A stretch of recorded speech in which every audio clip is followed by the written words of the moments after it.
ஒரு ஊரில் ஒருத்தவன் தேவையில்லாமல் வீண் கற்பனைலாம் செய்து கொண்டு ஏதாவது உளறி கொண்டும் தன் நிம்மதியை தானே கெடுத்து கொண்டும் இருந்தான். அவன் அப்படி இருப்பதால் அவனின் குடும்பத்தினருக்கு கவலையாகவும் இருந்தது.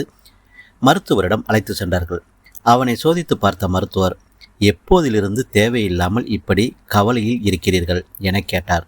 டாக்டர், நான் ஒரு பெரிய கழுதியை விழுங்கியதிலிருந்து இப்படி எனக்குள் ஏதோ ஒரு மாற்றம் உண்டானது என்றான். என்ன, குதிரையை விழுங்கினீர்களா?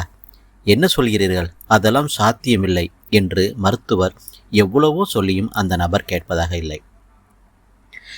சரி, இவன் போக்கிலேயே போக வேண்டியதான் என்று முடிவு செய்த மருத்துவர் அவனுக்கு மயக்க ஊசியை போட்டு 1 மணி நேரம் படுக்க வைத்தார்.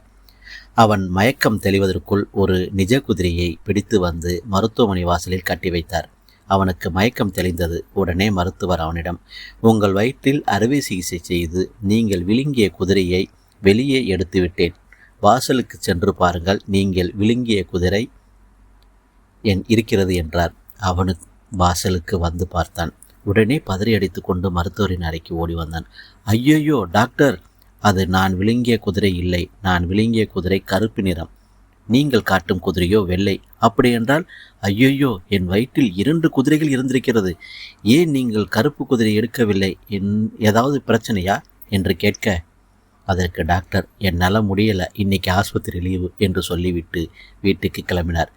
திருடனாக பார்த்து திருந்தாவிட்டால் திருட்டை ஒழிக்க முடியாது என்பது போல மன அழுத்தத்தால் பாதிக்கப்பட்டவர்கள் அவர்களே தங்களின் மனதை கட்டுப்படுத்தி யோகா, தியானம், வழிபாடு என சிந்தனை நல்வழிப்படுத்த பழகிக்கொள்ள வேண்டும். என்னதான் டாக்டரிடம் அழைத்து சென்றாலும் நோயாளியின் ஒத்துழைப்பு இல்லை என்றால் மருத்துவர்களால் எதுவும் செய்ய முடியாது. இந்த கதை பிடிக்கும் நினைக்கிறேன். பிடிச்சிருந்தால் மறக்காமல் நம்ம சேனலை சப்ஸ்கிரைப் பண்ணிக்கோங்க. மீண்டும் அடுத்த கதையில் சந்திக்கும் வரை